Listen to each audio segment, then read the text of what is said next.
नमस्कार. आई तुळजाभवानी युद्धकाळातील माहिती, इतिहास व चमत्कार याबद्दल आज आपण माहिती जाणून घेणार आहोत. आईचे मुख्य रूप म्हणजे महिषासुरमर्दिनी आहे. महिषासूर जो अहंकार आणि अत्याचाराने भरलेला, त्याच महिषासुराला आईने 8 शस्त्र घेऊन त्याचा वध केला, म्हणून आईला महिषासुरमर्दिनी असं नाव आहे. युद्धकाळात वापरले जाणारे शस्त्र म्हणजे त्रिशूळ, खडग, चक्र, शंख, धनुष्यबाण, गदा, परशु आणि ढाल इत्यादी 8 शस्त्र होते.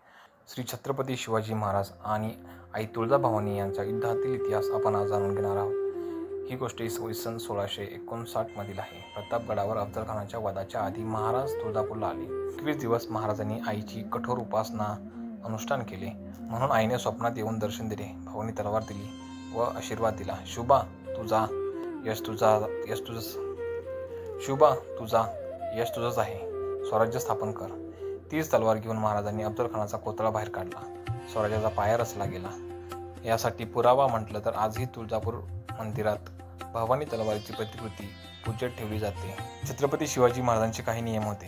प्रत्येक मोहिमेवर जाण्याआधी व जिंकून आल्यानंतर महाराज थेट आईच्या दर्शनासाठी जात. जय भवानी ही युद्धगर्जना होती. मावळे हर हर महादेव जय भवानी म्हणून शत्रूवर तुटून पडत.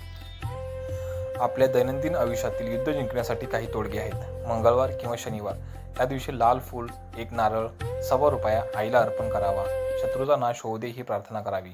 आई राजा उदो उदो रोज 108 वेळा बोला. 21 दिवसात शत्रू शांत होतो. भवानी अष्टक रोज सकाळी वाचा. संकटात ढाल बनते. काळेतील शनिवारी आईच्या नावाने दान करा. 7.5 युद्धात विजय होतो. आणि म्हणूनच आई भवानी फक्त देवता नाही तर प्रत्येक मराठी माणसाच्या युद्धस्फूर्ती आहे.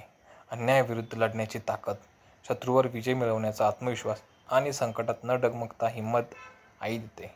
म्हणूनच आपण म्हणतो, जिथे भवानी तिथे विजय, जिथे शिवराय तिथे स्वराज्य.